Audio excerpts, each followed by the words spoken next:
السلام عليكم ورحمة الله وبركاته. ازيكم يا بنات؟ عاملين ايه؟ يا رب تكونوا بخير ان شاء الله. النهاردة هنعمل مع بعض مسقعة باللحمة المفرومة.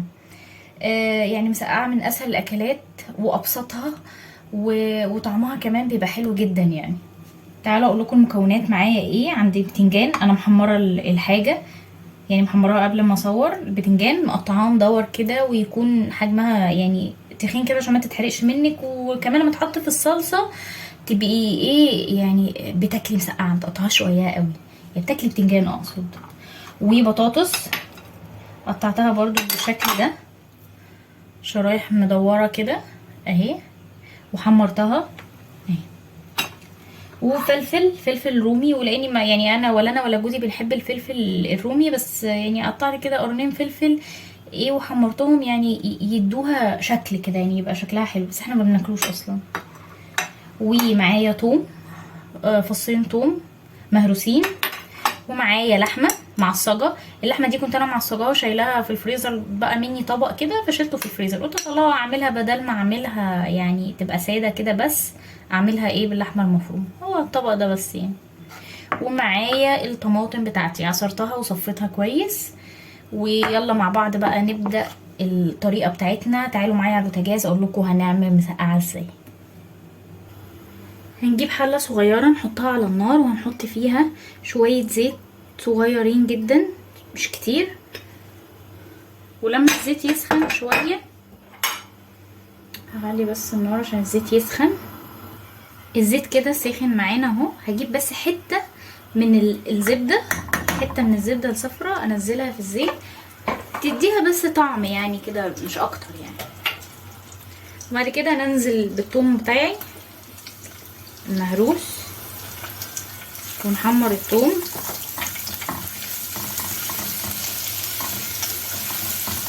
نحمر الثوم بقى كده ايه تحميره كويسه.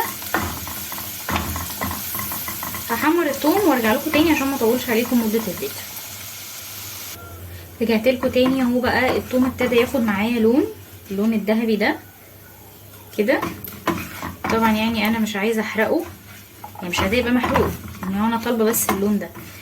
نعمل بقى كده تركايه بسيطه في الصلصه، هنحط عليها يعني يا دوب كده ايه نقطه خل. بسم الله الرحمن الرحيم. بالشكل ده، نقطه يعني مش كتير، مش قادره اقول لكم ريحه عامله ازاي بصراحه يعني. نقطه خل بس كده بتديها طعم خطير. وبعدين ننزل بالطماطم بتاعتنا اهي بالشكل ده. وبعدين هحط لها بقى ايه شويه ملح ورشه فلفل، واسيبها شويه كده تاخد وتدي يعني كده مع نفسها، تغلي يعني كده كام غلوه مع نفسها، ونشوف بقى هنعمل ايه. اهو بالشكل ده كده خلاص خلصنا الصلصه. وزي ما قلت لكم الوصفه بسيطه جدا وسهله، ومش بتاخد اي وقت خالص، يعني ما بتاخدش منك وقت. انت حمرتي البتنجان والبطاطس والفلفل، خلاص انت خلصتي. يلا تعالوا مع بعض بقى نرص الصينيه، نشوف هنرصها ازاي. تعالوا بقى نرص الصينيه مع بعض عقبال ما الصلصه ايه تتصلص كده مع نفسها. نبدا نرص البتنجان. انتي حره بقى، عايزه تحطي البتنجان في الاول، عايزه تحطيه في الاخر، ترصي البطاطس اللي يعجبك. بس انا افضل ان البتنجان يبقى تحت يعني، والبطاطس هي اللي فوق الوش، عشان تبقى فاتحه كده مع لون الصلصه يعني يديها شكل. نرص البتنجان بالشكل ده كده، ونرص فوقيه البطاطس كده. جربوها حقيقي جميله، بتتاكل بقى مع عيش بلدي، تاكليها كده بالمعلقه كده، هي بتبقى خطيره وما بتاخدش وقت خالص زي ما قلتلك ولا اي مجهود. يعني تقفي في المطبخ تقريبا نص ساعه بس هتخلصيها اهي بالشكل ده.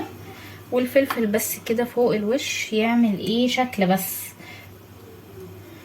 والناس اللي بتحب الفلفل يعني هيعجبها الموضوع قوي. وممكن كمان بقى لو انت بتحبي يعني انت وجوزك وولادك بتحبوا الاكل حراق مشطشط كده بقى، يا سلام لو قرن فلفل حراق هيخليها نفسها كده يعني طعمها حكايه.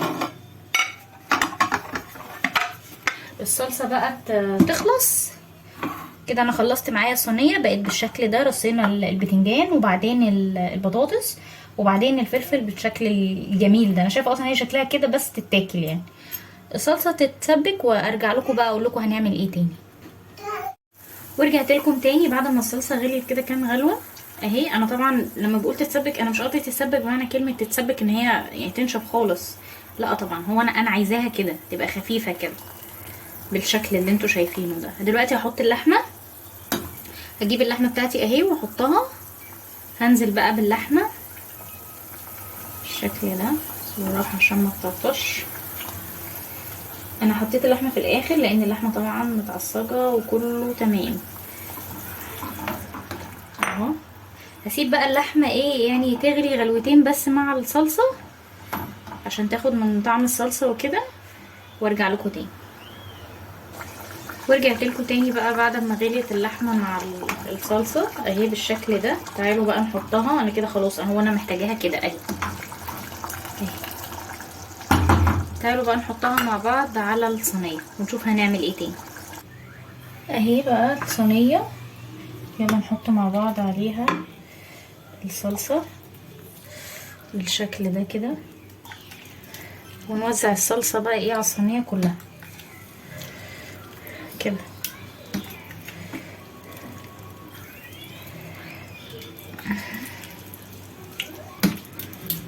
بالشكل ده كده. جربوها وان شاء الله باذن الله تعجبكم جدا يعني.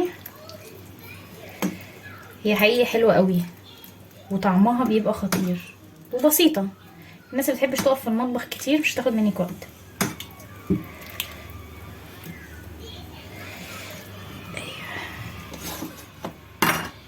كده اخر شويه دول كده كده.